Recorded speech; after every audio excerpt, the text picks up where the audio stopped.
ਕਿੱਦਾਂ ਹੋ ਜੀ ਸਾਰੇ? ਹੋਪਫੁਲੀ ਸਾਰੇ ਵਧੀਆ ਹੋਣਗੇ।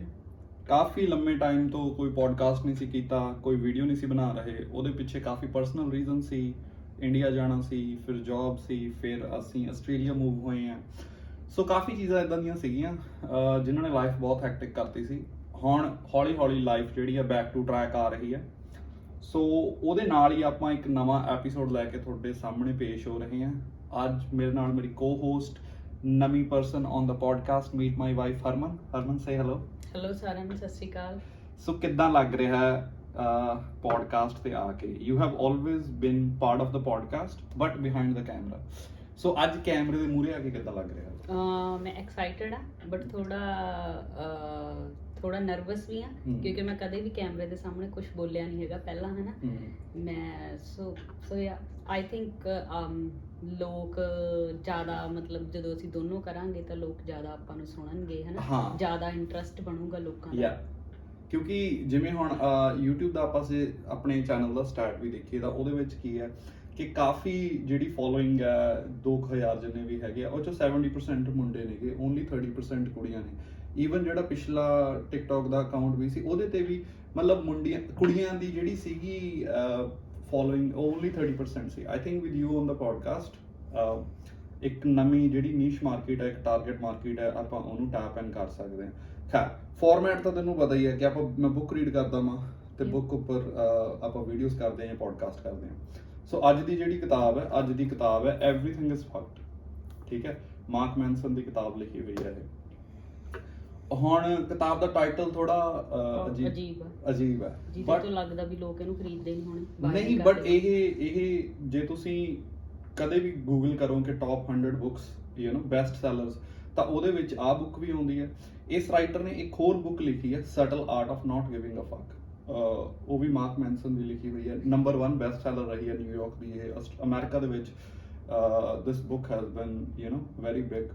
ਹੋਰ ਗੱਲ ਕੀ ਹੈ, ਜਿਹੜਾ ਮਾਰਕ ਮੈਨਸਨ ਹੈ ਨਾ, ਇਹਦੀ ਲਾਈਫ ਆਪਣੇ ਆਪ ਦੇ ਵਿੱਚ। ਦੂਜੀ ਬੁੱਕ ਜਿਹੜੀ ਹੈ ਕਿੱਥੋਂ ਦਾ ਰਾਈਟਰ ਹੈ? ਆਈ ਮੀਨ ਕਿਹੜੀ ਕੰਟਰੀ ਦਾ? ਇਹ ਯੂਐਸ ਦਾ ਵਾ। ਓਕੇ।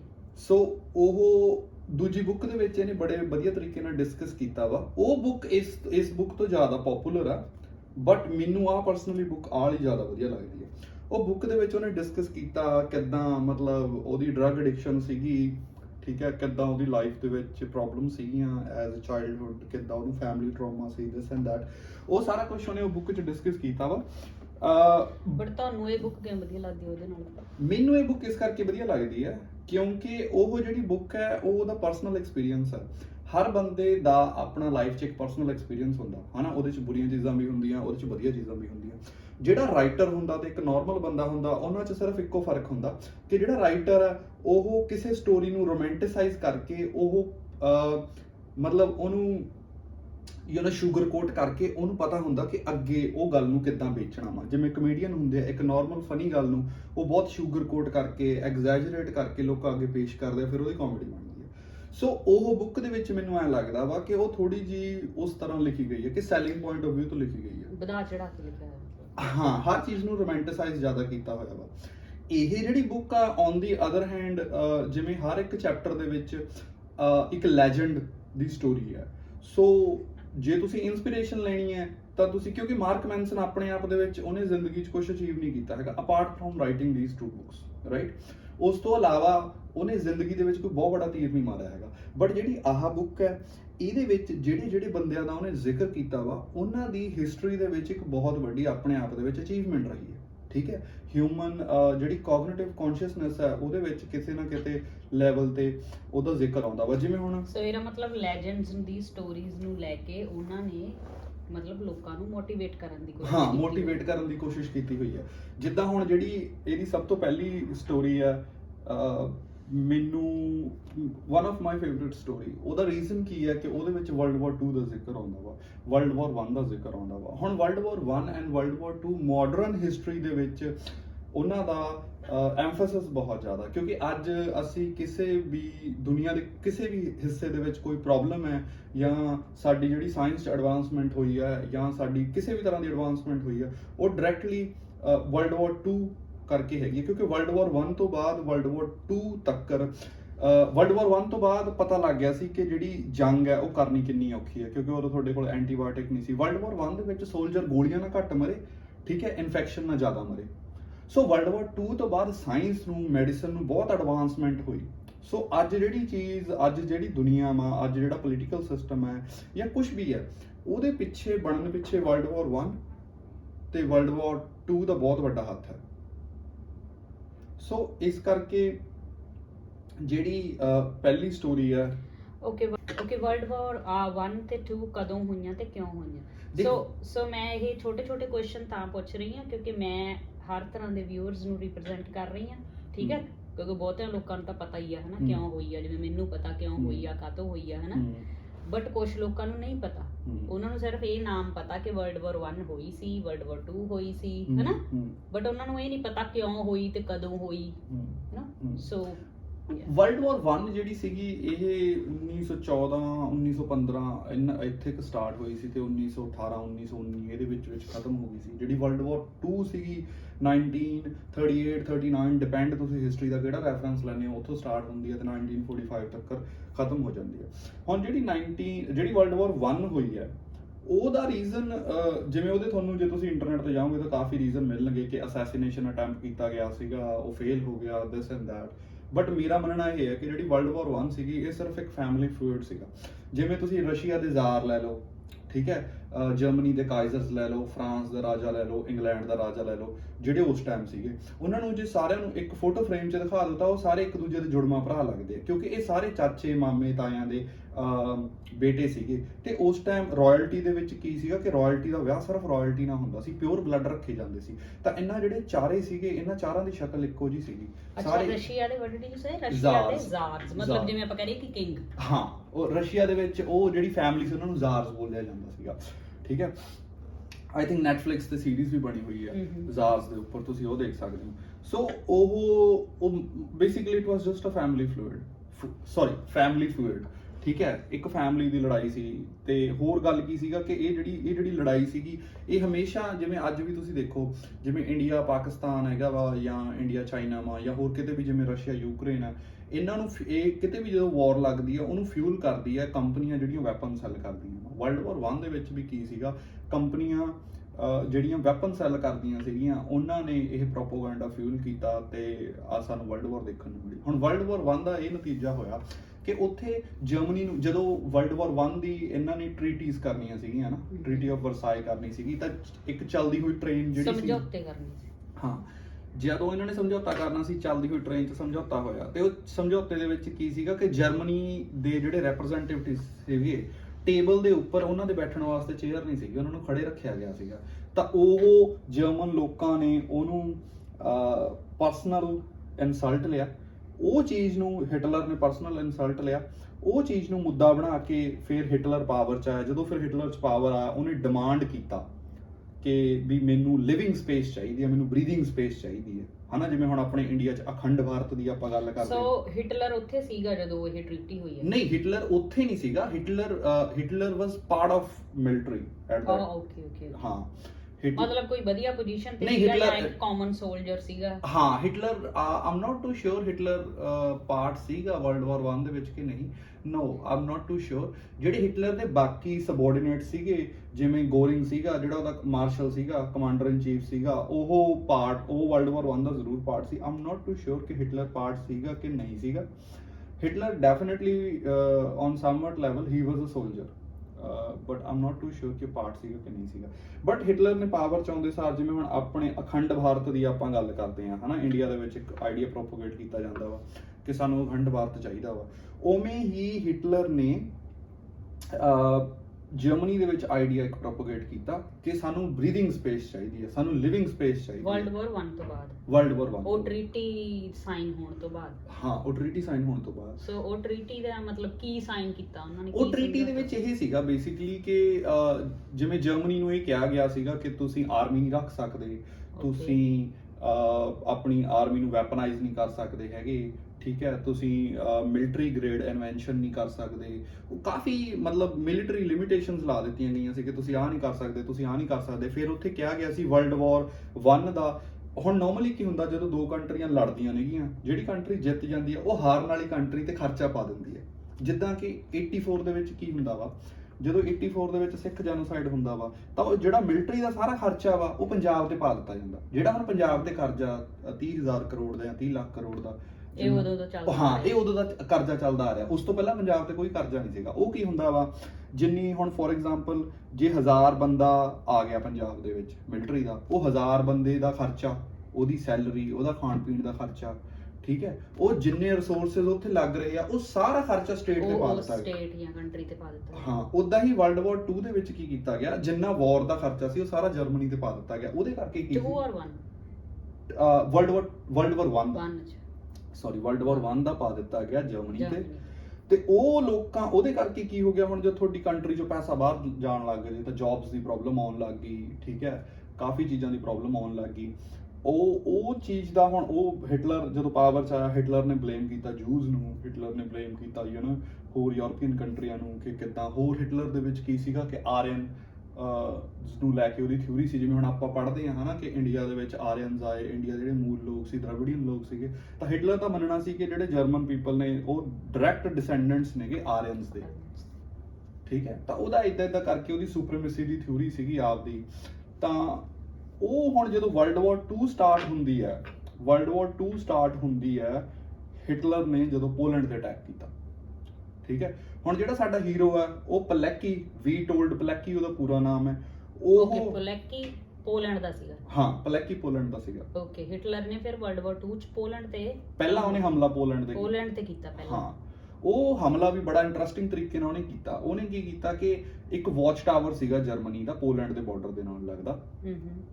ਉੱਥੇ ਕੀ ਉਹਨੇ ਕੀਤਾ ਕਿ ਪੋਲੈਂਡ ਦੇ ਕੁਝ ਸੈਨਿਕ ਆਏ, ਉਹਨਾਂ ਨੇ ਵਾਚ ਟਾਵਰ ਤੇ ਅਟੈਕ ਕੀਤਾ, ਉੱਥੇ ਜਰਮਨ ਸੋਲਜਰਸ ਨੂੰ ਮਾਰਤਾ। ਸੋ ਉਹਦੀ ਰਿਟੈਲੀਏਸ਼ਨ ਦੇ ਵਿੱਚ ਫਿਰ ਹਿਟਲਰ ਨੇ ਪੋਲੈਂਡ ਤੇ ਹਮਲਾ ਕਰਤਾ।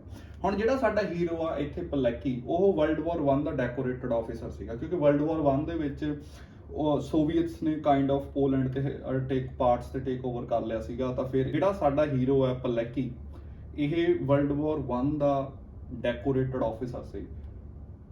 ਇਹਨੇ ਵਰਲਡ ਵਾਰ 1 ਚ ਸੋਵੀਅਤਸ ਨਾਲ ਲੜਿਆ, ਠੀਕ ਹੈ। ਸੋ ਜਦੋਂ ਹੁਣ ਜਿਹੜਾ ਹਿਟਲਰ ਸੀਗਾ, ਇਹਦੀ ਆਰਮੀ ਦਾ ਅਟੈਕ ਕਰਨ ਦਾ ਇੱਕ ਤਰੀਕਾ ਜਿਹੜਾ ਸੀਗਾ, ਅੱਛਾ ਸੋਵੀਅਤਸ ਕੌਣ ਸੀਗੇ? ਸੋਵੀਅਤਸ ਰਸ਼ੀਅਨ, ਰਸ਼ੀਅਨ ਜਿਹਨੂੰ ਸੋਵੀਅਤ ਬੋਲਦੇ ਆ। ਹਾਂ ਸੋਵੀਅਤਸ ਨੂੰ ਰਸ਼ੀਅਨ ਬੋਲਿਆ ਜਾਂਦਾ ਵਾ। ਸੋ ਜਦੋਂ ਹਿਟਲਰ ਨੇ ਇਹਨਾਂ ਤੇ ਅਟੈਕ ਕੀਤਾ, ਤਾਂ ਹਿਟਲਰ ਦਾ ਅਟੈਕ ਕਰਨ ਦਾ ਇੱਕ ਬਹੁਤ ਡਿਫਰੈਂਟ ਤਰੀਕਾ ਸੀ। ਉਹਨੂੰ ਬਲਿਟਜ਼ਕ੍ਰੀਗ ਜਰਮਨ ਲੈਂਗੁਏਜ ਦੇ ਵਿੱਚ ਬੋਲਦੇ ਆ, ਬਲਿਟਜ਼ਕ੍ਰੀਗ, ਠੀਕ ਹੈ। ਇਹ ਤਰੀਕਾ ਕੀ ਹੁੰਦਾ ਸੀਗਾ ਕਿ ਮਤਲਬ ਉਹਦੀ ਆਰਮੀ ਨਾ ਸੌਂਦੀ ਸੀ, ਸਟ੍ਰੈਟਜੀ, ਹਾਂ ਉਹ ਸਟ੍ਰੈਟਜੀ ਸੀਗੀ। ਸਟ੍ਰੈਟਜੀ ਕੀ ਸੀਗੀ ਕਿ ਜਿਵੇਂ ਇੱਕ ਆਰਮੀ ਨੂੰ, ਹੁਣ ਜਿਵੇਂ ਇੱਕ ਬੰਦਾ ਵਾ, ਇੱਕ ਬੰਦੇ ਨੂੰ ਪੁਆਇੰਟ A ਤੋਂ ਪੁਆਇੰਟ B ਤੇ ਜਾਣ ਨੂੰ ਟਾਈਮ ਜਿਹੜਾ ਲੱਗਦਾ ਵਾ ਉਹ ਡਿਫਰੈਂਟ ਟਾਈਮ ਲੱਗੂਗਾ। ਬਟ ਜੇ ਤੁਸੀਂ 1000 ਬੰਦੇ ਨੂੰ ਲੈ ਕੇ ਜਾਣਾ ਪੁਆਇੰਟ A ਤੋਂ ਪੁਆਇੰਟ B ਤੇ, ਤਾਂ ਉਹਦਾ ਟਾਈਮ ਸਕੇਲ ਡਿਫਰੈਂਟ ਹੋਊਗਾ, ਕਿਉਂਕਿ 1000 ਬੰਦੇ ਨੇ ਟਾਇਲਟ ਵੀ ਜਾਣਾ, ਵਾਸ਼ਰੂਮ ਜਾਣਾ ਵਾ, ਖਾਣਾ ਪੀਣਾ ਵਾ, ਫਿਰ ਕਿਸੇ ਦਾ ਸਿਰ ਦੁਖਦਾ, ਕਿਸੇ ਦਾ ਇਹ ਲੱਗਦਾ। ਤਾਂ ਉਹਦੇ ਕਰਕੇ ਕੀ ਹੁੰਦਾ ਸੀਗਾ ਕਿ ਜਦੋਂ ਕੋਈ ਆਰਮੀ ਪੁਆਇੰਟ A ਤੋਂ ਪੁਆਇੰਟ B ਤੱਕ ਮੂਵ ਹੋਣੀ ਹੁੰਦੀ ਸੀ, ਤਾਂ ਜਿਹੜੀ ਸਾਹਮਣੇ ਵਾਲੀ ਆਰਮੀ ਸੀ ਉਹਨੇ ਟਾਈਮ 'ਚ ਰੈਡੀ ਹੋ ਜਾਂਦੀ ਸੀ। ਬਟ ਹਿਟਲਰ ਦਾ ਤਰੀਕਾ ਡਿਫਰੈਂਟ ਸੀ, ਉਹਨੂੰ ਬਲਿਟਜ਼ਕ੍ਰੀਗ ਬੋਲਦਾ ਸੀ ਉਹ। ਮਤਲਬ ਉਹਦੀ ਆਰਮੀ ਨਾ ਰੁਕਦੀ ਸੀ, ਨਾ ਉਹ ਕਿਤੇ ਖੜਦੀ ਸੀ, ਉਹ ਮਤਲਬ 24 ਘੰਟੇ ਮਾਰਚ ਕਰਦੇ ਸੀ। ਸੋ ਜਿਹੜਾ ਡਿਸਟੈਂਸ ਤੁਸੀਂ ਇੱਕ ਹਫ਼ਤੇ 'ਚ ਤੈਅ ਕਰਨਾ ਵਾ, ਉਹਦੀ ਆਰਮੀ 2 ਦਿਨ 'ਚ ਕਰ ਲੈਂਦੀ ਸੀ। But how can you do that? ਉਹ ਇਸ ਕਰਕੇ ਸੀਗਾ ਕਿ ਜਿਵੇਂ ਹੁਣ ਅੱਜ ਅਸੀਂ ਚਿੱਟਾ ਬੋਲ ਦਿੰਦੇ ਆ, ਜਿਹਨੂੰ ਮੈਥ ਬੋਲ ਦਿੰਦੇ ਆ, ਤਾਂ ਇਹ ਅੱਜ ਦਾ ਨਹੀਂ ਹੈਗਾ, ਇਹ ਵਰਲਡ ਵਾਰ 2 ਤੋਂ ਪਹਿਲਾਂ ਦਾ ਇਨਵੈਂਟ ਕੀਤਾ ਹੋਇਆ ਵਾ। ਵਰਲਡ ਵਾਰ 2 ਦੇ ਵਿੱਚ ਇਹਨੂੰ ਐਜ਼ ਅ ਵਾਈਟਾਮਿਨ ਲਿਆ ਜਾਂਦਾ ਸੀਗਾ, ਥੋੜੀ ਅਮਾਉਂਟ 'ਚ ਲਿਆ ਜਾਂਦਾ ਸੀ। ਹੁਣ ਜਿਵੇਂ ਤੁਸੀਂ ਚਿੱਟੇ ਵਾਲਾ ਬੰਦਾ ਦੇਖਿਓ, ਭੱਜਿਆ ਫਿਰੂਗਾ, ਉਹ 'ਚ એનર્ਜੀ ਬਹੁਤ ਹੋਊਗੀ। ਚਿੱਟੇ ਵਾਲੇ ਬੰਦੇ ਜਿਵੇਂ ਇੰਡੀਆ ਲੋਕਾਂ ਨੂੰ ਪਤਾ ਕਿ ਕੰਧ ਟੱਪਦੇ ਆ, ਭਰਿਆ ਹੋਇਆ ਸਿਲੰਡਰ ਮੋਢੇ ਤੇ ਰੱਖਦੇ ਆ, ਉਹਦੇ ਨਾਲ ਕੰਧ ਟੱਪ ਜਾਂਦੇ ਆ, ਉਹਨਾਂ 'ਚ ਇੰਨੀ એનર્ਜੀ ਹੁੰਦੀ ਆ। ਸੋ ਉਦੋਂ ਕੀ ਸੀਗਾ ਕਿ ਮੈਥਾਈਨਫੈਟਾਮਿਨ ਦੀਆਂ ਗੋਲੀਆਂ ਤੁਸੀਂ ਸਿੱਧਾ ਜਾ ਕੇ ਡਿਸਪੈਂਸਰੀ ਤੋਂ ਲੈ ਸਕਦੇ ਸੀਗੇ, ਉਹਦੇ ਵਾਸਤੇ ਪ੍ਰੈਸਕ੍ਰਿਪਸ਼ਨ ਦੀ ਲੋੜ ਨਹੀਂ ਸੀਗੀ। ਤਾਂ ਇਹਦੀਆਂ ਵੱਡੀਆਂ ਫੈਕਟਰੀਆਂ ਲੱਗੀਆਂ ਹੋਈਆਂ ਸੀਗੀਆਂ ਜਰਮਨੀ ਦੇ ਵਿੱਚ, ਤੇ ਉਹ ਜਿਹੜੀਆਂ ਗੋਲੀਆਂ ਸੀ ਸੋਲਜਰਸ ਨੂੰ ਐਂ ਵੰਡ ਦਿੱਤੀਆਂ ਜਾਂਦੀਆਂ ਸੀ। ਮਤਲਬ ਹਿਟਲਰ ਉਹ ਗੋਲੀਆਂ ਦਿੰਦਾ ਸੀ ਆਪਣੇ ਸੋਲਜਰਸ। ਹਾਂ ਉਹਦੇ ਕਰਕੇ ਜਦੋਂ ਹੁਣ ਚਿੱਟੇ ਵਾਲਾ ਬੰਦਾ ਤੁਸੀਂ ਦੇਖਿਓ, ਉਹ ਸੌਂਦਾ ਕਰਦਾ ਨਹੀਂ, ਉਹ 'ਚ એનર્ਜੀ ਪੂਰੀ ਹੁੰਦੀ ਹੈ। ਜਦੋਂ ਤੁਸੀਂ ਡਾਊਨ ਫੀਲ ਕਰਨਾ, ਤੁਸੀਂ ਇੱਕ ਗੋਲੀ ਹੋਰ ਖਾ ਲੈਣੀ ਹੈ। ਤਾਂ ਉਹ ਜਿਹੜਾ 7 ਦਿਨ ਦਾ ਡਿਸਟੈਂਸ ਸੀਗਾ, ਉਹ 1 ਦਿਨ 'ਚ, 2 ਦਿਨ 'ਚ, 3 ਦਿਨ 'ਚ, ਜਿੰਨਾ ਮਿਨੀਮਲਿਸਟਿਕ ਟਾਈਮ 'ਚ ਸੀ ਉਹ ਕਵਰ ਕਰ ਲੈਂਦੇ ਸੀ, ਕਿਉਂਕਿ ਉਹਨਾਂ 'ਚ એનર્ਜੀ ਜ਼ਿਆਦਾ ਹੋ ਜਾਂਦੀ ਸੀ। ਉਹਨਾਂ ਨੇ ਵੇਟ ਨਹੀਂ ਕਰਨੀ, ਸੌਣਾ ਨਹੀਂ, ਰੁਕਣਾ ਨਹੀਂ, ਵਾਟ ਐਵਰ, ਉਹ ਤੁਰਦੇ ਹੀ ਜਾਂਦੇ ਸੀਗੇ। ਹੁਣ ਇਹ ਜਿਹੜੀ ਟੈਕਨੀਕ ਸੀ ਇਹ ਨਵੀਂ ਨਹੀਂ ਸੀਗੀ, ਇਹ ਪਹਿਲਾਂ ਵੀ ਹਿਸਟਰੀ ਦੇ ਵਿੱਚ ਇੱਕ ਦੋ ਜਾਣਿਆਂ ਨੇ ਵਰਤੀ ਹੋਈ ਹੈ। ਜਿਵੇਂ ਨਪੋਲੀਅਨ ਸੀਗਾ, ਨਪੋਲੀਅਨ ਬੋਨਾਪਾਰਟ, ਉਹਦੀ ਟੈਕਨੀਕ ਵੀ ਇਦਾਂ ਹੀ ਸੀਗੀ, ਕਿਉਂਕਿ ਨਪੋਲੀਅਨ ਦੇ ਟਾਈਮ ਘੋੜਿਆਂ ਦੇ ਯੁੱਧ ਲੜਦੇ ਸੀ ਉਹ, ਬਹੁਤ ਉਹਦੇ ਘੋੜੇ ਜਿਹੜੇ ਸੀ ਬਹੁਤ ਫਾਸਟ ਆਉਂਦੇ ਸੀਗੇ ਤੇ ਸਾਹਮਣੇ ਦੀ ਆਰਮੀ ਨੂੰ ਚੀਰਦੇ ਹੋਏ ਲੰਘਦੇ ਸੀਗੇ। ਸੋ ਇਹਦਾ ਮਤਲਬ ਉਹ ਘੋੜਿਆਂ ਨੂੰ ਦਿੰਦਾ ਸੀਗਾ ਨਹੀਂ, ਉਹ ਮਤਲਬ ਉਹ ਨਸ਼ਾ ਨਹੀਂ ਸੀ ਦਿੰਦਾ, ਉਹਦੀ ਟੈਕਨੀਕ ਸੀਗੀ ਕਿ ਉਹਨੇ ਫਾਸਟ ਘੋੜਿਆਂ ਤੇ ਆਉਣਾ ਵਾ, ਮਤਲਬ ਉਹਨੇ ਬਹੁਤ ਤੇਜ਼ੀ ਨਾਲ ਆਉਣਾ। ਹੁਣ ਫੋਰ ਐਗਜ਼ਾਮਪਲ ਤੁਸੀਂ ਕਿਸੇ ਨਾਲ ਲੜਨਾ ਹਨਾ, ਕੋਈ ਬੰਦਾ ਸਿੱਧਾ ਆ ਕੇ ਤੁਹਾਡੇ ਵਿੱਚ ਵੱਜੇ, ਤੁਹਾਨੂੰ ਟਾਈਮ ਹੀ ਨਾ ਦੇਵੇ ਕਿ ਤੁਹਾਨੂੰ ਅਕਲੈਮੇਟਾਈਜ਼ ਕਰਨ ਦਾ, ਤੁਹਾਨੂੰ ਸੋਚਣ ਦਾ ਕਿ ਕੀ ਹੋ ਰਿਹਾ, ਕੋਈ ਆਵੇ ਤੁਹਾਡੇ ਜ਼ੋਰ ਦੀ ਥੱਪੜ ਮਾਰਨ ਲੱਗ ਜੇ, ਤੁਹਾਡਾ ਬ੍ਰੇਨ ਨੇ ਕਨਫਿਊਜ਼ ਹੋ ਜਾਣਾ, ਤੁਹਾਨੂੰ ਪਤਾ ਨਹੀਂ ਲੱਗਣਾ ਹੈਗਾ। ਸੋ ਨਪੋਲੀਅਨ ਦਾ ਤਰੀਕਾ ਵੀ ਇਹ ਸੀ ਕਿ ਬਹੁਤ ਫਾਸਟ ਆਉਂਦਾ ਸੀਗਾ ਤੇ ਨਿਕਲ ਜਾਂਦਾ ਸੀ। ਜਿੱਥੇ ਬੈਟਲ 'ਚ ਹਾਰਿਆ, ਉੱਥੇ ਉਹ ਹਾਰਿਆ ਕਾਤੇ, ਉੱਥੇ ਪਾਣੀ ਲਾਤਾ ਸੀਗਾ, ਠੀਕ ਹੈ, ਉੱਥੇ ਪਾਣੀ ਲਾਤਾ ਕਿ ਡਿਊਕ ਆਫ ਵੈਲਿੰਗਟਨ ਨੇ ਪਾਣੀ ਲਾਤਾ ਤੇ ਉੱਥੇ ਬਣ ਗਈ ਮੱਡ। ਜਦੋਂ ਨਪੋਲੀਅਨ ਆਇਆ ਉਹਦੇ ਘੋੜੇ ਧਸ ਗਏ, ਡਿੱਗ ਪਏ, and he was a sitting ਡਕ, ਉਹਨੂੰ ਹਰਾ ਦਿੱਤਾ ਗਿਆ। ਜਿਹੜਾ ਗੈਂਗਿਸ ਖਾਨ ਸੀ ਉਹਦਾ ਤਰੀਕਾ ਵੀ ਇਦਾਂ ਦਾ ਹੀ ਸੀਗਾ, ਉਹ ਵੀ ਬਹੁਤ ਫਾਸਟ ਆਉਂਦਾ ਸੀ, ਅਟੈਕ ਕਰਦਾ ਸੀ ਇਸ ਤੋਂ ਪਹਿਲਾਂ ਕਿ ਦੁਸ਼ਮਣ ਹਥਿਆਰ ਚੱਕ ਕੇ ਖੜਾ ਹੋਵੇ, ਉਹ ਨਿਕਲ ਜਾਂਦਾ ਸੀਗਾ। ਸੋ ਬਲਿਟਜ਼ਕ੍ਰੀਗ ਜਿਹੜਾ ਸੀਗਾ ਕਿਤੇ ਨਾ ਕਿਤੇ ਤੁਸੀਂ ਕਹਿ ਸਕਦੇ ਹੋ ਉਦਾਂ ਦਾ ਤਰੀਕਾ ਸੀ, ਬਟ ਕਿਉਂਕਿ ਇਹਦੇ ਵਿੱਚ ਡਰੱਗ ਇਨਵੋਲਵ ਹੋ ਗਈ ਤਾਂ ਇਹ ਹੋਰ ਜ਼ਿਆਦਾ ਭਿਆਨਕ ਬਣ ਗਿਆ। ਹੁਣ ਜਦੋਂ ਪੋਲੈਂਡ ਤੇ ਅਟੈਕ ਕਰਦੇ ਆ ਤਾਂ ਪੋਲੈਂਡ ਵਿਦਨ ਅ ਵੀਕ ਔਰ 2 ਵੀਕ ਮਤਲਬ ਸਰੈਂਡਰ ਕਰ ਦਿੰਦਾ ਵਾ, ਉਹਨਾਂ ਕੋਲੇ ਕੋਈ ਆਪਸ਼ਨ ਨਹੀਂ ਹੁੰਦੀ। ਉਹਦੇ ਇੱਕ ਤਾਂ ਇਹ ਸੀ ਕਿ ਯਾਰ ਉਹਨਾਂ ਤੇ ਬਿਨਾਂ ਕਿਸੇ ਵਾਰਨਿੰਗ ਦੇ ਅਟੈਕ ਹੋ ਗਿਆ। ਦੂਜੀ ਗੱਲ ਇਹ ਕਿ ਪੋਲੈਂਡ ਦੇ ਲੋਕ ਜਿਹੜੇ ਸੀਗੇ, ਜਿਹੜੀ ਆਰਮੀ ਸੀ ਉਹ ਘੋੜਿਆਂ ਤੇ ਲੜਦੀ ਪਈ ਸੀ, ਟੈਂਕਾਂ ਤੇ ਲੜਦੇ ਪਈ ਸੀ, ਉਹਨਾਂ ਕੋਲੇ ਉਹ ਤੋਪਾਂ ਲੈ ਕੇ ਜਾ ਰਹੇ ਸੀ ਬੈਲ ਗੱਡੀਆਂ ਤੇ, ਇਹ ਟੈਂਕਾਂ ਸੀਗੇ। ਹਿਊਜ ਡਿਫਰੈਂਸ ਸੀਗਾ, ਵਾਸ ਅ ਹਿਊਜ ਡਿਫਰੈਂਸ। ਕਿਉਂਕਿ ਦੇਖੋ ਜਿਹੜਾ ਜਦੋਂ ਕੋਈ ਨੇਸ਼ਨ ਆ ਨਾ, ਜੇ ਕੋਈ ਨੇਸ਼ਨ ਫਾਰਮਿੰਗ ਬੇਸ ਹੈ ਹਨਾ, ਤੇ ਉਹਦੀ ਜਿਹੜੀ ਲੜਾਈ ਹੈ ਕਿਸੇ ਇੰਡਸਟਰੀਅਲ ਕੰਟਰੀ ਦੇ ਨਾਲ ਹੈ ਤਾਂ ਦੋਨਾਂ 'ਚ ਹਿਊਜ ਡਿਫਰੈਂਸ ਹੁੰਦਾ। ਹੁਣ ਤੁਸੀਂ ਇੱਥੇ ਦੇਖ ਸਕਦੇ ਹੋ ਕਿਉਂਕਿ ਪੋਲੈਂਡ ਉਦੋਂ ਇੰਡਸਟਰੀਅਲ ਮਾਈਟ ਨਹੀਂ ਸੀਗਾ, ਇੰਡਸਟਰੀਅਲ ਪਾਵਰ ਨਹੀਂ ਸੀਗਾ, ਉਹਨਾਂ ਕੋਲੇ ਲੜਨ ਨੂੰ ਸੀਗੀਆਂ ਬੈਲ ਗੱਡੀਆਂ ਤੇ ਘੋੜੇ। ਇਹ ਇੰਡਸਟਰੀਅਲ ਮਾਈਟ ਸੀਗੇ, ਇਹਨਾਂ ਕੋਲੇ ਲੜਨ ਨੂੰ ਸੀਗੇ ਟੈਂਕ, ਠੀਕ ਹੈ, ਮੋਟਰਸਾਈਕਲਸ। ਇਹਨਾਂ ਨੇ ਉਸ ਟਾਈਮ ਬਹੁਤ ਘੈਂਟ ਮੋਟਰਸਾਈਕਲ ਬਣਾਏ ਸੀ ਜਿਹੜੇ ਮਤਲਬ ਜਿਨ੍ਹਾਂ ਉੱਪਰ ਗਨਸ ਲੱਗੀਆਂ ਹੁੰਦੀਆਂ ਸੀ, ਰਾਕਟ ਲਾਂਚਰ ਲੱਗੇ ਹੁੰਦੇ ਸੀ। ਬੜਾ ਹਿਟਲਰ ਇਹਨਾਂ ਚੀਜ਼ਾਂ ਨੂੰ ਲੈ ਕੇ ਐਕਸਪੈਰੀਮੈਂਟਸ ਕਰਨ ਦੇ ਵਿੱਚ ਬਹੁਤ ਜ਼ਿਆਦਾ ਅੱਗੇ ਸੀਗਾ ਕਿ ਜਿਹੜੀ ਆਰਮੀ ਉਹਨੂੰ ਕਿੱਦਾਂ ਸਟਰੋਂਗ ਕੀਤਾ ਜਾਵੇ। ਹੁਣ ਜਦੋਂ ਉਹਨਾਂ ਤੇ ਅਟੈਕ ਹੁੰਦਾ ਵਾ ਫਿਰ ਉਹ ਫਲੀ ਕਰਦੇ ਆ, ਜਿਹੜੀ ਉਹਨਾਂ ਦੀ ਲੀਡਰਸ਼ਿਪ ਹੁੰਦੀ ਆ ਉਹ ਫਲੀ ਕਰਦੀ ਆ। ਕਾਫੀ ਜਿਹੜੇ ਸੋਲਜਰ ਆ ਉਹਨਾਂ ਨੂੰ ਪਤਾ ਹੁੰਦਾ ਕਿ ਹੁਣ ਨੈਕਸਟ ਪੁਆਇੰਟ ਇਹ ਹੈ ਕਿ ਜੇ ਹਿਟਲਰ ਨਾਲ ਡੀਲ ਕਰੂਗਾ ਜਾਂ ਫਰਾਂਸ ਡੀਲ ਕਰੂਗਾ, ਕਿਉਂਕਿ ਫਰਾਂਸ ਮੇਨਲੈਂਡ ਯੂਰਪ ਤੇ ਬਹੁਤ ਵੱਡੀ ਪਾਵਰ ਸੀਗਾ, ਜਾਂ ਲੰਦਨ ਕਰੂਗਾ, ਠੀਕ ਹੈ। ਕੋਈ ਲੰਦਨ ਚਲੇ ਗਿਆ, ਕੋਈ ਚਲੇ ਗਿਆ ਫਰਾਂਸ ਚਲੇ ਗਿਆ। ਸੋ ਪਰ ਪਲੈਕੀ ਉੱਥੇ ਰਹਿ ਗਿਆ ਪੋਲੈਂਡ ਦੇ ਵਿੱਚ। ਵੀ ਟੋਲਡ ਪਲੈਕੀ, ਤੇ ਪਲੈਕੀ ਦੇ ਨਾਲ ਦੇ ਹੋਰ ਬਹੁਤ ਸੋਲਜਰ ਹੋਣੇ ਆ ਜਿਨ੍ਹਾਂ ਨੇ ਉੱਥੇ ਰੈਜ਼ਿਸਟੈਂਸ ਬਿਲਡ ਕੀਤੀ ਤਾਂ ਕਿ ਜਿਹੜੇ ਰਸ਼ੀਅਨਸ ਨੇਗੇ ਤੇ ਜਿਹੜੇ ਸੋਵੀਅਟਸ ਜਰਮਨਸ ਨੇਗੇ, ਕਿਉਂਕਿ ਰਸ਼ੀਅਨਸ ਜਿਵੇਂ ਜਦੋਂ ਹਿਟਲਰ ਨੇ ਅਟੈਕ ਕੀਤਾ ਨਾਲ ਦੀ ਨਾਲ ਰਸ਼ੀਆ ਨੇ ਵੀ ਅਟੈਕ ਕਰਤਾ, ਤਾਂ ਇਹਨਾਂ ਨੇ ਅੱਧਾ ਪੋਲੈਂਡ ਉਹਨਾਂ ਨੇ ਲੈ ਲਿਆ, ਅੱਧਾ ਇਹਨਾਂ ਨੇ ਲੈ ਲਿਆ। ਤਾਂ ਇਹਨਾਂ ਨੇ ਰੈਜ਼ਿਸਟੈਂਸ ਬਿਲਡ ਕੀਤੀ ਕਿ ਉਹਨਾਂ ਨੂੰ ਆਰਾਮ ਨਾਲ ਰੂਲ ਨਾ ਕਰਨ ਦਿੱਤਾ ਜਾਵੇ ਤੇ ਲੋਕ ਪਰੇਸ਼ਾਨ ਨਾ ਹੋਣ, ਲੋਕਾਂ ਦੀ ਹੈਲਪ ਕੀਤੀ ਜਾਵੇ, ਜੇ ਕਿਸੇ ਨੇ ਉੱਥੋਂ ਫਲੀ ਕਰਨਾ ਉਹਨੂੰ ਕੱਢਿਆ ਜਾਵੇ। ਤਾਂ ਇਹਨਾਂ ਨੇ ਉਹ ਸਾਰਾ ਕੁਝ ਬਿਲਡ ਕੀਤਾ। ਹੁਣ ਉਸ ਤੋਂ ਥੋੜੀ ਦੂਰ ਇੱਕ ਜਗ੍ਹਾ ਸੀ ਜਿਹਦਾ ਨਾਮ ਸੀ ਔਸ਼ਵਿਟਸ। ਪੋਲੈਂਡ ਦੇ ਨਾਲ ਪੋਲੈਂਡ ਦੇ ਵਿੱਚ ਆਉਂਦੀ ਹੈ ਇਹ। ਆਮ ਨਾਟ ਟੂ ਸ਼ੋਰ ਕਿਉਂਕਿ ਮੇਰਾ ਫਰੈਂਡ ਆ ਉਹ ਹੈਗਾ ਸਲੋਵਾਕੀਆ ਤੋਂ ਹਨਾ, ਯੂਡੀ ਮੇਰੇ ਨਾਲ ਮੁੰਡਾ ਕੰਮ ਕਰਦਾ ਤੇ ਉਹਦੇ ਘਰ ਤੋਂ 25 ਕਿਲੋਮੀਟਰ, ਉਹ ਕਹਿੰਦਾ ਮੈਕਸਿਮਮ 25-30 ਕਿਲੋਮੀਟਰ ਕੁਛ ਇੰਨੇ ਕੁ ਦੂਰ ਹੈ।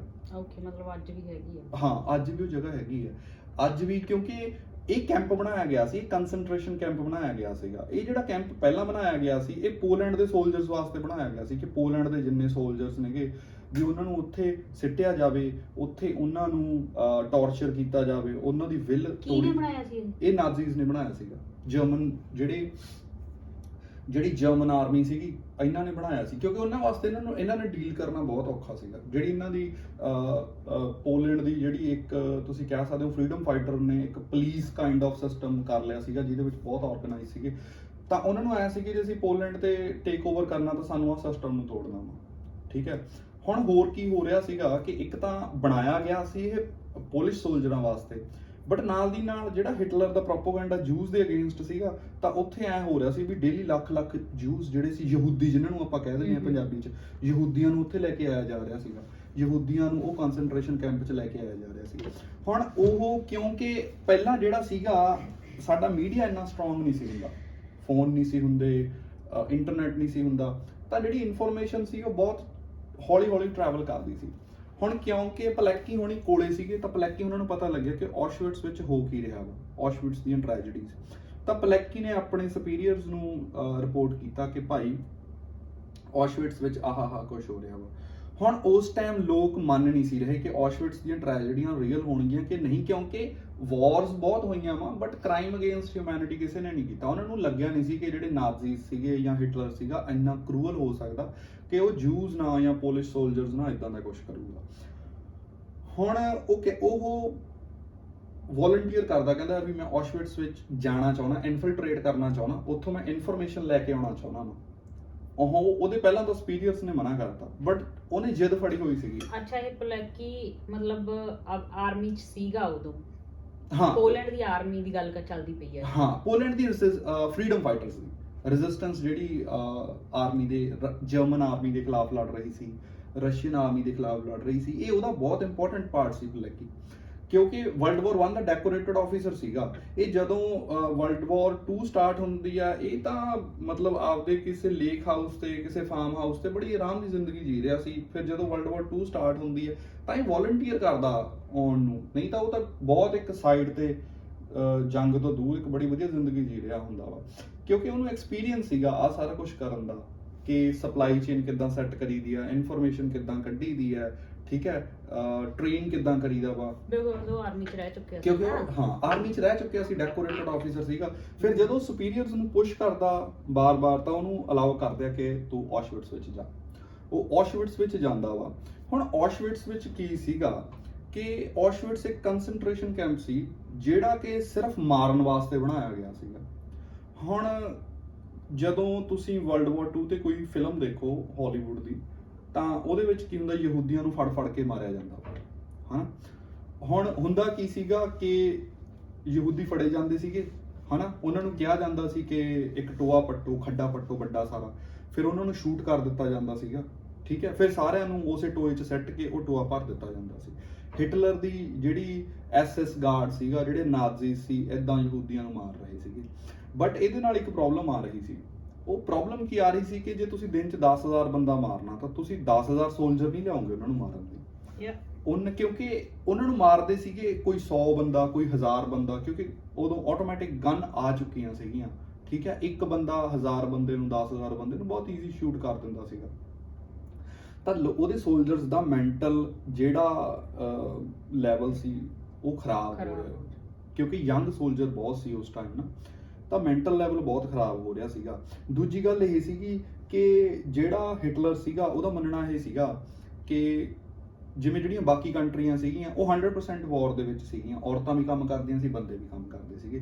ਜਰਮਨੀ ਦੇ ਵਿੱਚ ਡਿਫਰੈਂਟ ਸੀਗਾ। ਜਰਮਨੀ ਦੇ ਵਿੱਚ ਇਹ ਸੀ ਕਿ ਔਰਤਾਂ ਕਦੇ ਵੀ ਜੰਗ ਦਾ ਹਿੱਸਾ ਨਹੀਂ ਬਣਨਗੀਆਂ, ਆਲ ਆਊਟ ਵਾਰ ਨਹੀਂ ਹੋਊਗੀ। ਜਿਹੜੇ ਸਿਵਿਲੀਅਨ ਸੀਗੇ ਉਹ ਆਪਦੀ ਡੇ ਟੂ ਡੇ ਲਾਈਫ ਜੀ ਰਹੇ ਸੀਗੇ, ਜਿਹੜੇ ਸੋਲਜਰ ਭਰਤੀ ਹੋ ਰਹੇ ਸੀ ਉਹ ਵਾਰ ਲੜਦੇ ਪਏ ਸੀ। ਤਾਂ ਉਹਨਾਂ ਨੂੰ ਕੀ ਸੀ, ਫੈਕਟਰੀਆਂ ਵਾਸਤੇ ਲੇਬਰ ਚਾਹੀਦੀ ਸੀਗੀ। ਤਾਂ ਉਹ ਕੀ ਕਰਦੇ ਪਏ ਸੀ, ਉਹ ਇਹਨਾਂ ਕਨਸੈਂਟਰੇਸ਼ਨ ਕੈਂਪਾਂ 'ਚ ਬੰਦੇ ਲਿਆਉਂਦੇ ਸੀਗੇ।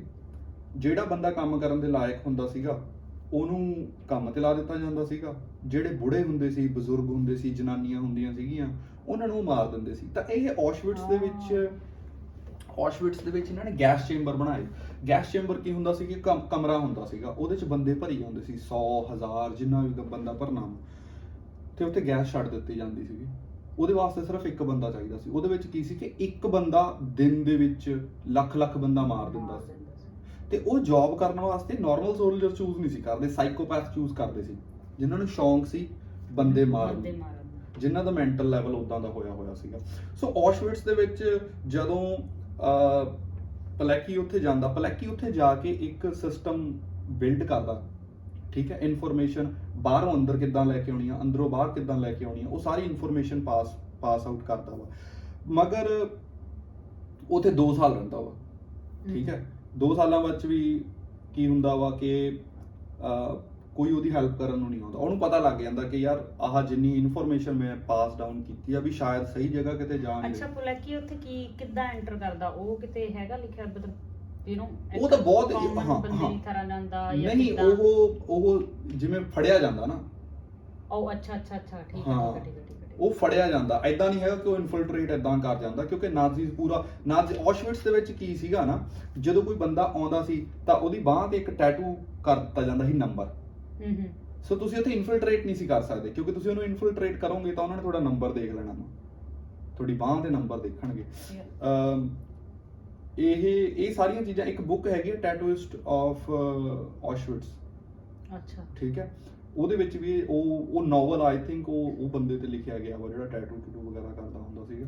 ਸੋ ਉਹ ਫੜਿਆ ਗਿਆ, ਉਹਨੇ ਉਹ ਚੀਜ਼ ਨੂੰ ਆਪਣੇ ਆਪ ਨੂੰ ਕਹਿ ਲਓ ਜੇ ਸਰੈਂਡਰ ਕੀਤਾ, ਜਿਵੇਂ ਵੀ ਕੀਤਾ, ਮਤਲਬ ਐਂਟਰ ਕਰਨ ਦੇ ਲਈ। ਹਾਂ, ਉਹਨੇ ਐਂਟਰ ਕਰ ਗਿਆ। ਐਂਟਰ ਕਰਕੇ ਉਹਨੇ 2 ਸਾਲ ਦੇਖਿਆ ਉੱਥੇ ਕੀ ਹੁੰਦਾ ਕੀ ਨਹੀਂ ਹੁੰਦਾ, ਇਨਫੋਰਮੇਸ਼ਨ ਬਾਹਰ ਭੇਜੀ। ਜਦੋਂ ਕੋਈ ਬ੍ਰਿਟਨ, ਕਿਉਂਕਿ ਇਹ 1943 ਚ ਉਹ ਉੱਥੋਂ ਬ੍ਰੇਕਆਊਟ ਕਰਦਾ ਵਾ।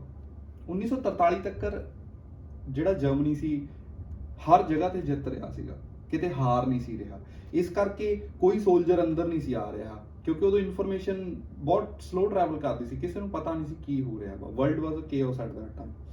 ਸੋ ਉਹ ਕੀ ਕਰਦਾ ਵਾ, ਉੱਥੋਂ ਫਿਰ ਭੱਜਦਾ ਵਾ ਤੇ ਉੱਥੋਂ ਭੱਜਣ ਵਾਸਤੇ ਕੀ ਕਰਦਾ, ਬੇਕਰੀ ਦੀ ਸ਼ਿਫਟ ਲੈਂਦਾ ਵਾ। ਫਿਰ ਰਾਤ ਨੂੰ 2 ਵਜੇ ਬੇਕਰੀ ਦੀ ਸ਼ਿਫਟ ਕਰਕੇ ਉਹ ਡਰਾਮਾ ਕਰਦਾ ਕਿ ਮੈਂ ਬਿਮਾਰ ਹੋ ਗਿਆ, ਮੈਨੂੰ ਡਾਕਟਰ ਕੋਲੇ ਲੈ ਕੇ ਜਾਓ। ਅੱਛਾ, ਉਹਨੂੰ ਤਾਂ ਫੜਿਆ ਸੀਗਾ। ਹਾਂ, ਫਿਰ ਉਹਨਾਂ ਤੋਂ ਕੰਮ ਵੀ ਕਰਾਉਂਦੇ ਸੀ, ਮਤਲਬ ਜਿਹਨਾਂ ਹਾਂ, ਕਰਦੇ ਸੀਗੇ, ਜਿਵੇਂ ਉਹਨਾਂ ਤੋਂ ਕੰਮ ਕਰਾਉਂਦੇ ਸੀ। ਜਿਵੇਂ ਉਹਦੇ ਵਿੱਚ ਕੀ ਸੀਗਾ, ਉਹ ਬੇਕਰੀ ਦੀ ਸ਼ਿਫਟ ਐਦਾਂ ਨਹੀਂ ਸੀ ਕਿ ਕੈਦੀਆਂ ਨੂੰ ਦਿੰਦੇ ਸੀ ਖਾਣਾ, ਕੈਦੀਆਂ ਨੂੰ ਖਾਣਾ ਨਹੀਂ ਸੀ ਦਿੰਦੇ। ਉਹ ਉੱਥੇ ਉਹਨਾਂ ਤੋਂ ਕੰਮ ਲਿਆ ਜਾਂਦਾ ਸੀਗਾ ਕਿ ਯੂਨੀਫਾਰਮ ਸਿਲਾਉਣ ਦਾ ਕੰਮ ਲਿਆ ਜਾਂਦਾ ਸੀਗਾ ਉਹਨਾਂ ਤੋਂ। ਮਤਲਬ ਲੇਬਰ ਲਿੱਤੀ ਜਾਂਦੀ ਸੀਗੀ, ਜਿਹੜੀ ਲੇਬਰ ਉਹ ਕਿਸੇ ਹੋਰ ਤੋਂ ਨਹੀਂ ਸੀ ਕਰਾਉਣਾ ਚਾਹੁੰਦੇ। ਜਿਵੇਂ ਯੂਨੀਫਾਰਮ ਬਣਾ ਦਿਓ, ਠੀਕ ਹੈ। ਹੋਰ ਇਹਨਾਂ ਦਾ ਕੀ ਸੀਗਾ ਕਿ ਮੇਨ ਉੱਥੇ ਇਹੀ ਸੀਗਾ ਕਿ ਕੰਸੈਂਟਰੇਸ਼ਨ ਕੈਂਪ ਦੇ ਵਿੱਚ ਉਹਨਾਂ ਨੂੰ ਮਾਰਿਆ ਜ਼ਿਆਦਾ ਜਾਂਦਾ ਸੀਗਾ। ਲੇਬਰ ਉਹਨਾਂ ਤੋਂ ਲਈ ਜਾਂਦੀ ਸੀ, ਬਟ ਕੋਈ ਮੇਜਰ ਲੇਬਰ ਨਹੀਂ ਸੀ ਲਈ ਜਾਂਦੀ। ਜਿਵੇਂ ਅਸੈਂਬਲੀ ਯੂਨਿਟਸ ਲੱਗੀਆਂ ਹੁੰਦੀਆਂ ਸੀ ਛੋਟੀਆਂ ਚੀਜ਼ਾਂ ਵਾਸਤੇ, ਠੀਕ ਹੈ। ਜਿਵੇਂ ਬ੍ਰੈਡ ਬਣਦੀ ਸੀਗੀ ਤਾਂ ਉਹ ਜਿਹੜੀ ਬ੍ਰੈਡ ਸੀਗੀ ਆਸੇ-ਪਾਸੇ ਦੀਆਂ ਯੂਨਿਟਸ ਨੂੰ ਦੇ ਦਿੱਤੀ ਜਾਂਦੀ ਸੀਗੀ। ਮਤਲਬ ਉਹ ਸਪਲਾਈ ਚੇਨ ਦਾ ਹਿੱਸਾ ਸੀ ਔਸ਼ਵਿਟਸ। ਪਰ ਉਹਨੂੰ ਕਿਸੇ ਨੇ ਪਛਾਣਿਆ ਨਹੀਂ ਨਾ। ਇੱਥੋਂ ਥੋੜਾ ਜਿਹਾ ਸਾਊਂਡਸ ਲਾਈਕ ਅ ਫਿਲਮੀ ਸਟੋਰੀ ਹੈ ਨਾ, ਜਿਵੇਂ ਆਪਾਂ ਹਿੰਦੀ ਫਿਲਮਾਂ 'ਚ ਦੇਖਦੇ ਹਾਂ, ਹਨਾ। ਵੀ ਭੱਜਣ ਲੱਗੇ ਨੂੰ ਕਿਸੇ ਨੇ ਪਛਾਣਿਆ ਨਹੀਂ, ਭੱਜਣ ਲੱਗੇ ਨੂੰ ਵੀ, ਤੇ ਪਲੱਸ ਜਦੋਂ ਉਹ ਐਂਟਰ ਹੋਇਆ, ਜਿਵੇਂ ਨਹੀਂ, ਬਟ ਉਹ ਐਂਟਰ ਤਾਂ ਹੀ ਹੋਇਆ ਹੋਣਾ ਨਾ, ਕਿਉਂਕਿ ਪਛਾਣਿਆ ਤਾਂ ਹੀ ਤਾਂ ਉਹਨੂੰ ਅੰਦਰ ਲੈ ਕੇ ਆਂਦਾ। ਕਿਉਂਕਿ ਜਿਨ੍ਹਾਂ ਨੂੰ ਵੀ ਫੜ ਰਹੇ ਸੀ, ਇੱਕ ਤਾਂ ਉਹ ਜੂਸ ਨੂੰ ਫੜ ਰਹੇ ਸੀ, ਇੱਕ ਉਹ ਪੁਲਿਸ ਆਰਮੀ ਦੇ ਸੋਲਜਰਸ ਨੂੰ ਫੜ ਰਹੇ ਸੀਗੇ, ਠੀਕ ਹੈ। ਪਲੱਸ ਹੋਰ ਕੀ ਸੀਗਾ ਨਾ, ਜਿਹੜੇ ਤੁਹਾਡੇ ਇਹ ਨਾਜ਼ੀ ਸੋਲਜਰ ਸੀ, ਇਹਨਾਂ ਨੂੰ ਆਪਣੀ ਸੁਪੀਰੀਅਰਿਟੀ ਦਾ ਬਹੁਤ ਵਹਿਮ ਸੀ। ਇਹਨਾਂ ਨੂੰ ਲੱਗਦਾ ਸੀ ਕਿ ਅਸੀਂ ਬਹੁਤ ਸੁਪੀਰੀਅਰ ਆ, ਸੋ ਇਸ ਕਰਕੇ ਡਰਦੇ ਹੈ ਨਹੀਂ ਸੀ ਇਹ ਕਿਸੇ ਤੋਂ।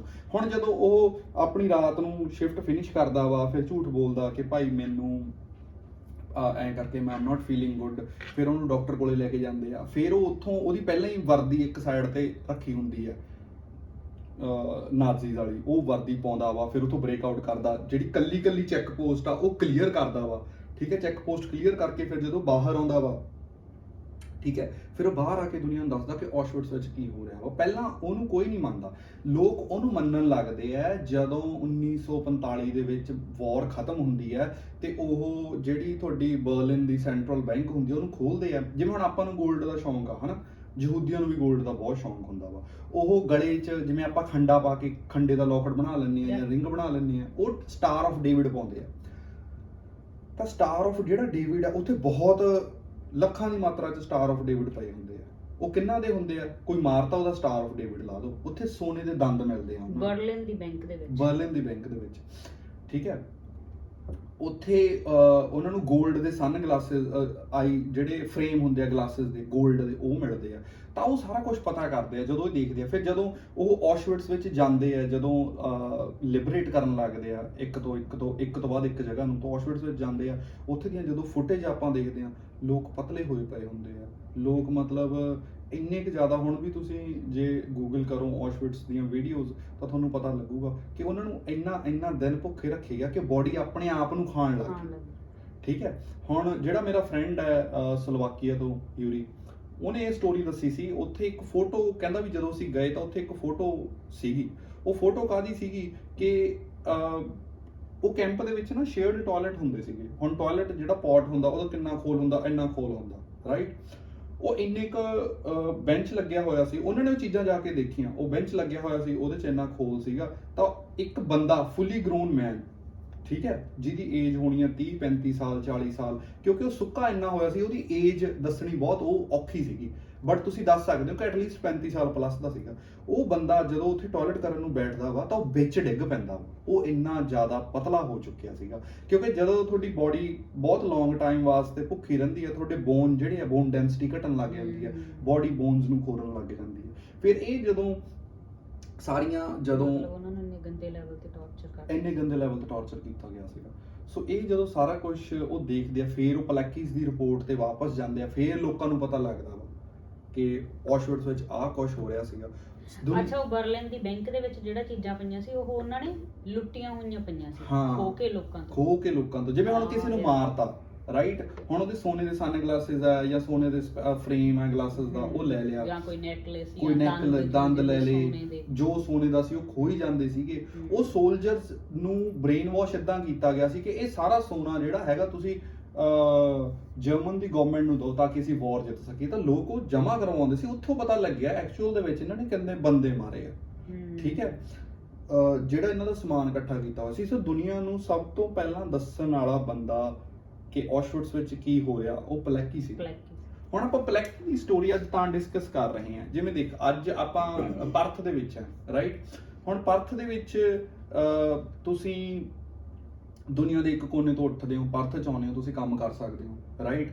ਅੱਜ ਦੁਨੀਆ 'ਚ ਹਰ ਇੱਕ ਕੋਲੇ ਰਾਈਟ ਟੂ ਐਜੂਕੇਸ਼ਨ ਆ। ਜਿਵੇਂ ਆਪਾਂ ਰੀਸੈਂਟ ਆਪਾਂ 200 400 ਸਾਲ ਪਹਿਲਾਂ ਦੇਖੀਏ, ਹਰ ਇੱਕ ਨੂੰ ਰਾਈਟ ਟੂ ਐਜੂਕੇਸ਼ਨ ਨਹੀਂ ਸੀਗਾ, ਹਰ ਇੱਕ ਕੋਲੇ ਮੈਡੀਕਲ ਫੈਸਿਲਿਟੀ ਨਹੀਂ ਸੀਗੀ, ਹਰ ਇੱਕ ਇੰਨਾ ਸੇਫ ਨਹੀਂ ਸੀਗਾ। ਨੋ ਡਾਊਟ ਅੱਜ ਕ੍ਰਾਈਮ ਹੈਗਾ ਵਾ, ਬਟ ਅੱਜ ਤੁਹਾਡੇ ਕੋਲੇ ਕੁਝ ਹੁੰਦਾ ਵਾ, ਤੁਸੀਂ ਪੁਲਿਸ ਨੂੰ ਫੋਨ ਕਰ ਸਕਦੇ ਹੋ, ਹਰ ਜਗ੍ਹਾ ਕੈਮਰੇ ਲੱਗੇ ਹੋਏ ਆ। ਹਾਂ, ਬਟ ਪਹਿਲਾਂ ਨਾਲੋਂ ਬਹੁਤ ਸੇਫ ਹੈ, ਠੀਕ ਹੈ। ਹੁਣ ਮਗਰ ਉਸ ਤੋਂ ਬਾਵਜੂਦ ਡਰੱਗ ਓਵਰਡੋਜ਼ ਸਭ ਤੋਂ ਜ਼ਿਆਦਾ ਵਾ, ਸੁਸਾਈਡ ਸਭ ਤੋਂ, ਹਾਂ, ਸੁਸਾਇਟੀ ਦੇ ਵਿੱਚ ਸੁਸਾਈਡ ਸਭ ਤੋਂ ਜ਼ਿਆਦਾ ਵਾ। ਹਿਊਮਨ ਕਨਫਲਿਕਟ ਜਿੰਨਾ ਅੱਜ ਹੈ, ਮੈਨੂੰ ਲੱਗਦਾ ਨਹੀਂ ਹਿਸਟਰੀ ਦੇ ਵਿੱਚ ਪਹਿਲਾਂ ਕਦੇ ਇੰਨਾ ਹੋਣਾ, ਹੇਟਰਡ ਜਿੰਨੀ ਵਧੀ ਹੋਈ ਹੈ, ਠੀਕ ਹੈ। ਹੁਣ ਉਹਦਾ ਰੀਜ਼ਨ ਇਹੀ ਹੈ ਕਿ ਜਦੋਂ ਬੰਦਾ ਬਹੁਤ ਜ਼ਿਆਦਾ ਪ੍ਰੋਸਪਰ ਹੋ ਜਾਂਦਾ ਨਾ, ਠੀਕ ਹੈ, ਉਹ ਇੱਕ ਕੋਟ ਵੀ ਹੈਗੀ ਹੈ ਕਿ weak time create strong man create good times create weak man, ਹਨਾ, weak man create weak times. So ਅੱਜ ਦਾ ਜਿਹੜਾ ਹੈਗਾ, ਜਿੰਨੇ ਅਸੀਂ ਪ੍ਰੋਸਪਰ ਕਰ ਰਹੇ ਹਾਂ ਸਾਡੀ ਸੁਸਾਇਟੀ ਦੇ ਵਿੱਚ, ਓਨਾ ਹੀ ਜ਼ਿਆਦਾ ਡਾਊਨਫਾਲ ਆ ਰਿਹਾ ਵਾ।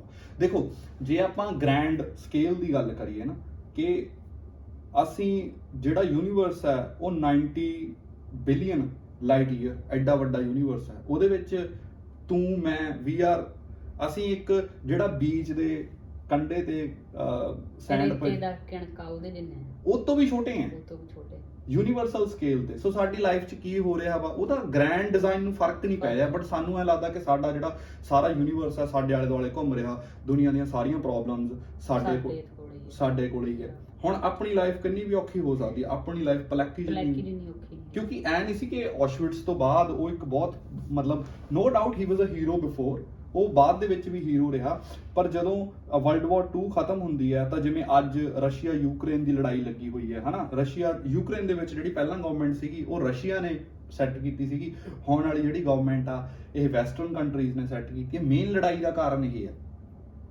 ਸੋ ਉਦੋਂ ਵੀ ਕੀ ਹੋਇਆ, ਰਸ਼ੀਅਨਸ ਨੇ ਜਿਹੜੀ ਪੋਲੈਂਡ ਦੀ ਗਵਰਨਮੈਂਟ ਸੀਗੀ, ਇੱਕ ਪਪਟ ਗਵਰਨਮੈਂਟ ਬਿਠਾਤੀ, ਬਟ ਉਹ ਸੀਗੀ ਰਸ਼ੀਆ ਦੇ ਵਾਸਤੇ ਕੰਮ ਕਰਦੀ। ਤਾਂ ਉਹ ਜਦੋਂ ਪਲੈਕੀ ਉਹਨਾਂ ਦੇ ਖਿਲਾਫ ਬੋਲਦਾ, ਕਿਉਂਕਿ ਜਿਹੜਾ ਬਹਾਦਰ ਬੰਦਾ ਹੁੰਦਾ ਉਹਨੇ ਤਾਂ ਬੋਲਣਾ ਹੀ, ਉਹ ਬੋਲੂਗਾ ਹੀ, ਉਹ ਡਰਦਾ ਨਹੀਂ ਹੁੰਦਾ। ਸੋ ਇਹੀ ਚੀਜ਼ ਹੁੰਦੀ ਆ ਕਿ ਪਲੈਕੀ ਜਦੋਂ ਉਹਨਾਂ ਦੇ ਖਿਲਾਫ ਬੋਲਦਾ ਵਾ, ਫਿਰ ਉਹ ਪਲੈਕੀ ਨੂੰ ਫੜਦੇ ਆ, ਫਿਰ ਉਹ ਪਲੈਕੀ ਨੂੰ ਟੌਰਚਰ ਕਰਦੇ ਆ।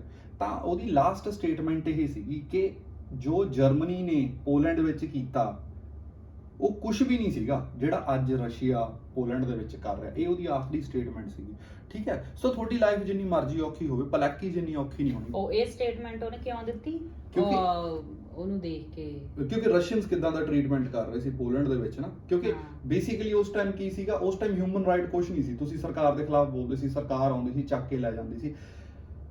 ਦੁਨੀਆ ਦੇ ਉਸ ਪਾਰਟ ਵਿੱਚ ਇਹਨਾਂ ਕੋਲ ਇੱਕ ਨਵਾਂ ਖਿਡੌਣਾ ਆ ਗਿਆ ਸੀਗਾ, ਉਹ ਖਿਡੌਣੇ ਦਾ ਨਾਮ ਸੀਗਾ ਗੈਸ ਚੇਂਬਰ। ਕਮਰੇ ਬਣਾਏ ਹੋਏ ਸੀ ਇਦਾਂ ਦੇ, ਉੱਥੇ ਤੁਹਾਨੂੰ ਪਤਾ ਵੀ ਨਹੀਂ ਸੀ ਕਿ ਕਿੱਥੋਂ ਗੈਸ ਨਿਕਲਣੀ ਹੈ। ਤੁਹਾਨੂੰ ਹਿਟਲਰ ਕੀ ਕਰਦਾ ਪਿਆ ਸੀ ਪੋਲੈਂਡ ਦੇ ਲੋਕਾਂ ਦੇ ਨਾਲ। ਹਾਂ, ਠੀਕ ਹੈ। ਹਿਟਲਰ ਤੋਂ ਬਾਅਦ ਨਾ ਰਸ਼ੀਅਨਸ ਨੇ ਵੀ ਕੀਤਾ ਨਾ। ਰਸ਼ੀਅਨ ਹੁਣ ਜਿਹੜਾ ਆਹ ਗੈਸ ਚੇਂਬਰਸ ਨੇਗੇ, ਇਹ ਕਾਈਂਡ ਆਫ ਤੁਸੀਂ ਕਹਿ ਸਕਦੇ ਹੋ ਕਿ ਜਰਮਨ ਦੇ ਲੋਕਾਂ ਦੀ ਇਨਵੈਂਸ਼ਨ ਆ, ਫਿਰ ਬਾਅਦ ਦੇ ਵਿੱਚ ਰਸ਼ੀਅਨਸ ਨੇ ਇਹਨੂੰ ਹੋਰ ਸਫੈਸਟੀਕੇਟਡ ਕਰਤਾ। ਹੁਣ ਐਦਾਂ ਨਹੀਂ ਕਿ ਜਰਮਨੀ ਦੇ ਲੋਕਾਂ ਨੇ ਜ਼ਿਆਦਾ ਕੀਤਾ।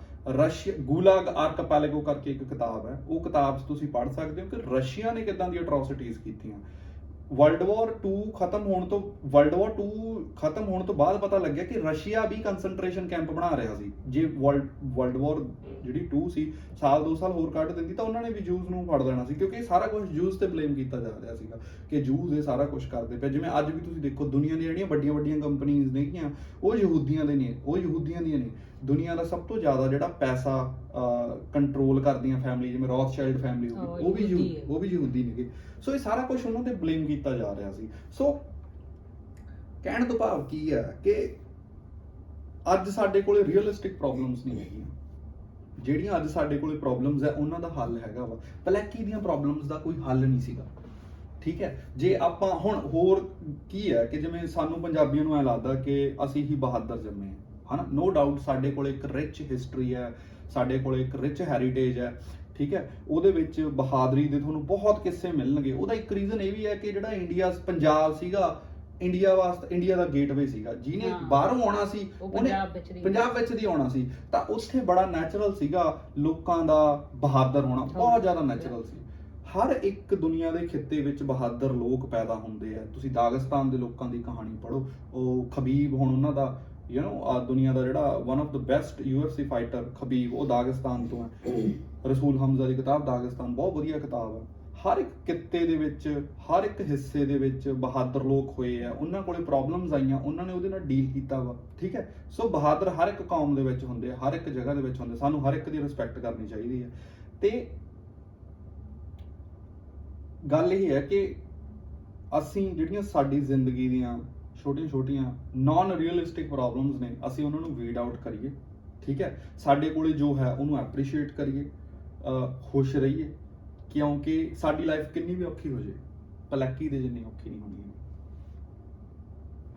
ਬਟ ਆਪਾਂ ਪਲੈਕੀ ਆਪਦੇ ਲੋਕਾਂ ਲਈ ਲੜਿਆ ਨਾ, ਆਪਾਂ ਤਾਂ ਸਿਰਫ ਆਪਦੇ ਲਈ ਲੜਦੇ ਪਏ ਹਾਂ ਅੱਜ ਦੀ ਦੁਨੀਆ। ਹਾਂ, ਉਹੀ ਗੱਲ ਹੈ ਨਾ ਕਿ ਸਾਡੀਆਂ ਪ੍ਰੋਬਲਮਸ ਐਡੀਆਂ ਵੱਡੀਆਂ ਪ੍ਰੋਬਲਮਸ ਥੋੜੀ ਹੈ, ਠੀਕ ਹੈ। ਸਾਡੀਆਂ ਸਾਡੇ ਤੱਕ ਹੀ ਆ, ਮਤਲਬ ਜੇ ਹੈਗੀਆਂ ਵਾ ਤਾਂ ਅਸੀਂ ਆਪਦੇ ਲਈ ਹੀ ਕਰਦੇ ਹਾਂ। ਅਸੀਂ ਆਪਦੇ ਲਈ ਹੀ ਕਰਦੇ ਹਾਂ। ਸੋ ਜੇ ਲੋਕਾਂ ਲਈ ਨਹੀਂ ਕਰਦੇ, ਦੂਜੇ ਲਈ ਨਹੀਂ ਕਰਦੇ। ਸੋ ਜੇ ਅਸੀਂ ਆਪਦੇ ਵਾਸਤੇ ਹਾਰਡ ਵਰਕ ਵੀ ਕਰ ਰਹੇ ਹਾਂ, ਸਾਨੂੰ ਉਹਨੂੰ ਮਤਲਬ ਉਹਦੇ ਵਾਸਤੇ ਦੂਜੇ ਨੂੰ ਗਿਲਟ ਫੀਲ ਕਰਾਉਣ ਦੀ ਲੋੜ ਨਹੀਂ। ਵੀ ਅਸੀਂ ਦੂਜਿਆਂ ਨੂੰ ਬਹੁਤ ਗਿਲਟ ਫੀਲ ਕਰਾਉਂਦੇ ਕਿ ਯਾਰ ਮੈਂ ਬਹੁਤ ਹਾਰਡ ਵਰਕ ਕਰਦਾ, ਮੇਰੀ ਲਾਈਫ ਦੇ ਵਿੱਚ ਆਹ ਪ੍ਰੋਬਲਮ ਹੈ। ਯਾਰ what if your job is hard, so ਇਹ ਸਾਰੀਆਂ ਚੀਜ਼ਾਂ ਨੇਗੀਆਂ।